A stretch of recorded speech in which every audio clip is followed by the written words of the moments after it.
Boa tarde, pessoal. Mais uma vídeo do nosso canal Globário Nerd. Hoje vamos tocar um assunto que foi muito interessantemente discutido hoje no grupo Holonet News, num questionamento feito por Guto, onde eu, Edgar, Pedro e Sullivan ficamos discorrendo sobre o assunto. Qual era o assunto? Beskar. Isso, o metal da armadura e da lança de Beskar do nosso queridíssimo Din Djarin, o Mandaloriano. Qual foi o questionamento? É até certo ponto simples, mas também de difícil resposta. Quão resistente é o Beskar? Bem, como vocês sabem, Beskar é um metal fictício do universo de Star Wars e foi introduzido inicialmente no universo Star Wars na fase de Legends, hoje, da época das guerras da época de conquista de Mandalore primeiro, dos Neo-Mandalores, que começaram a usar uma armadura feita com esse material com o objetivo de se equiparar aos Cavaleiros Jedi da época, que usavam, além do poder da força, o sabre de luz. E aí o pessoal, mundialmente conhecido no universo dos fãs, o metal é uma das coisas mais resistentes do universo Star Wars. Ele em resistência, ele é resistente a blasters, armamentos relativamente médios pesados e principalmente sabres de luz. O que é interessante dos sabres de luz é que eles, como você sabe, são energizados pelo cristal Kyber, que é a fonte de energia desses sabres. E o questionamento foi o seguinte: na cena do episódio final da segunda temporada de Mandaloriano, Din Djarin saiu em combate com Moff Gideon, onde ele atacava o Moff Gideon, atacava com o sabre negro, Darksaber. E durante o combate a gente via que o Din Djarin, antes de usar o bastão de Beskar puro, estava usando a sua própria armadura como um sistema de defesa. Ele estava se defendendo dos ataques. E quando ele usou o Beskar puro da lâmina, da lança, e aí começaram a brigar, em determinado momento, ela, num choque direto entre o sabre de luz e o Beskar, o bastão de Beskar ficou muito vermelho. E aí foi gerado esse questionamento. O bastão ia resistir até quando? A resposta não temos, né? Porque não há uma informação, digamos assim, 100% confiável do material. Eu pesquisei muita coisa aqui e não achei. Mas, segundo as nossas análises, e a gente não pode escapulir do mundo real, né? Porque forjas, essas coisas de espada e tudo, requerem arte. Então, a gente lembra que, na primeira temporada, a armeira, que trabalhava na fundição das armaduras de Mandalore, que quando estavam exilados no planeta lá onde Din Djarin atuava, desculpe que esqueci o nome do planeta agora, mas não importa. O que importa é que ela forjava numa fornalha incrivelmente quente o Beskar puro, que o Mando ganhou da premiação da missão de capturar o nosso queridíssimo Baby Yoda.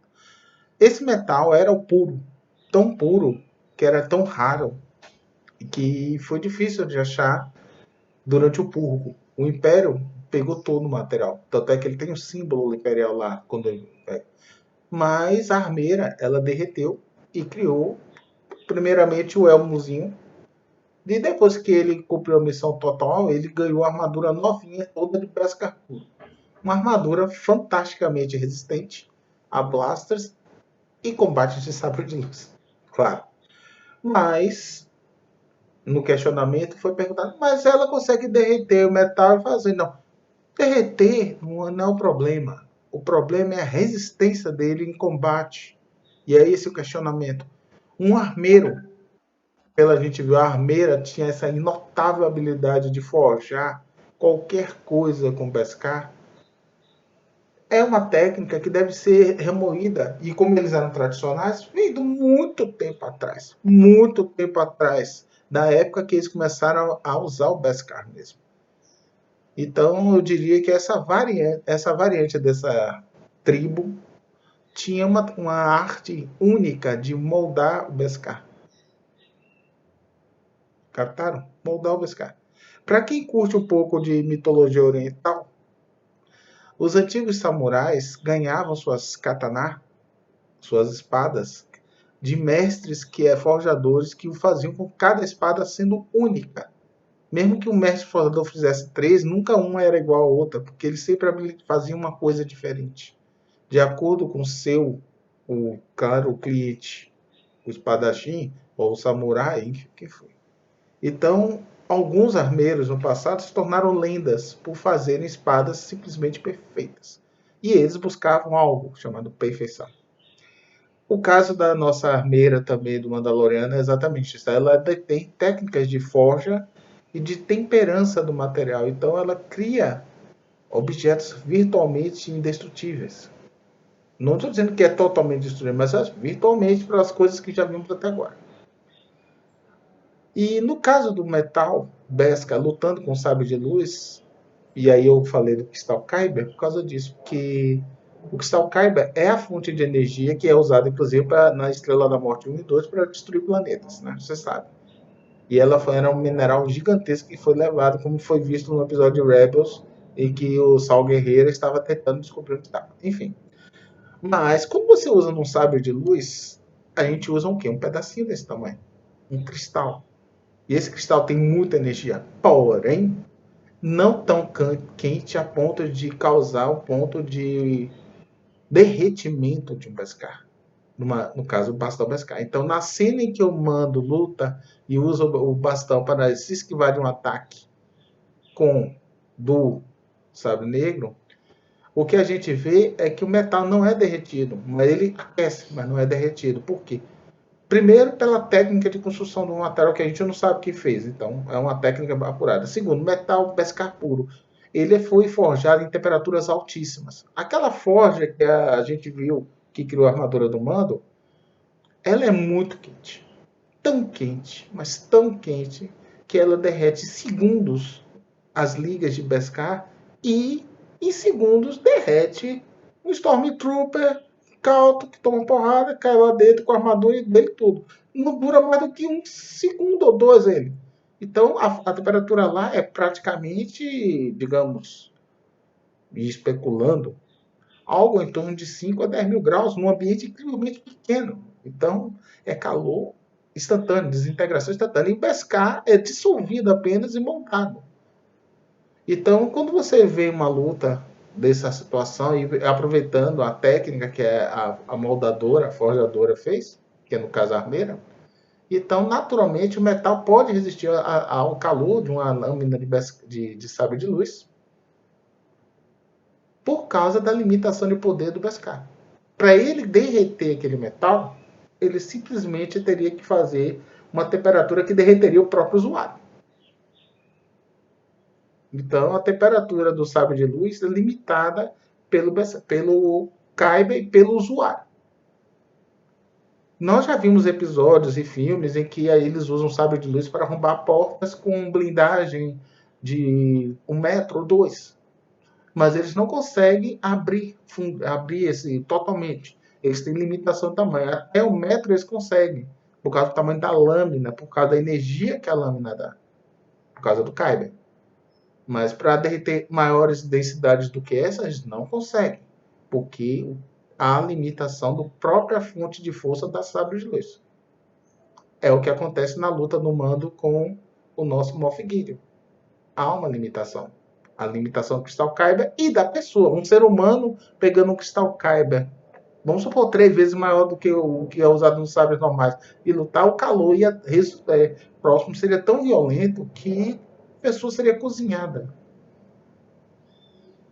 Lembrando que o sabre de luz ele canaliza no feixe, mas o calor ao redor é impossível não se propagar. Então existe uma limitação para os sabres de luz. Você nunca vê um sabre de luz gigantesco. Você só vê um sabre e a lâmina é determinada a um tamanho, vamos supor, no máximo 2 metros. Porque é o máximo que a energia pode conter sem ela perder sua coesão. Isso é física. Mesmo Star Wars parece que obedece isso. E no caso, a forja da armadura e da lança de Beskar do Mando pode resistir a temperaturas provavelmente acima de 5.000 graus. Daí a resistência a um blaster e principalmente a um sabre de luz. Então, quando se pergunta se o sabre de luz pode derreter uma lança de Beskar ou uma armadura de Beskar puro, os dois sendo puros, a resposta é: depende da energia que estiver no cristal Kyber. Se ela tiver mais, que for um cristal maior e que o usuário possa, por algum motivo, resistir mais tempo, é possível alcançar o ponto de derretimento do Beskar. Mas o ponto de derretimento do Beskar é muito alto. Provavelmente uma temperatura próxima da, por exemplo, no mundo real nosso, de uma nave entrando na atmosfera terrestre, que é um calor acima de 5, 7 mil graus, ou mais. Ou próximo à superfície do Sol, que o calor, acho que Mercúrio, talvez, que a temperatura de derretimento do chumbo, talvez seja mais alto, ou perto da coroa solar, enfim. O calor mais provável que poderia derreter talvez fosse justamente lava vulcânica, porque o calor ultrapassa esses 5, 7 mil fácil, dependendo da localidade. Então, respondendo a questão, no final das contas, há um notório, talvez, se o Beskar em questão, o Kyber em questão que está na lâmina, no sabre, se fosse um pouco mais poderoso. Mas se não for uma espécie de padrão no universo Star Wars o tamanho do cristal, então eu acredito que não queimaria. Da mesma forma, para quem antes pergunte que existem outros materiais, existem, como, por exemplo, a carapaça da besta Zillo. Lembrando que, na época, o Palpatine, ainda chanceler supremo, antes da queda do Jedi, queria clonar a Fera Zillo morta em Coruscant, justamente para pegar a carapaça dele para forjar uma liga que protegesse suas naves e principalmente fosse a prova de sabres de luz, já que a besta Zilla, a carapaça dela era a prova também de sabre de luz. E outros materiais, mas vamos falar somente desses dois. Bem, espero que isso tenha ajudado alguma coisa e depois a gente conversa mais. Então, até mais, gente. Espero que tenham gostado desse vídeo. E curtam, por favor. Curtam. Tem aquele like gostoso.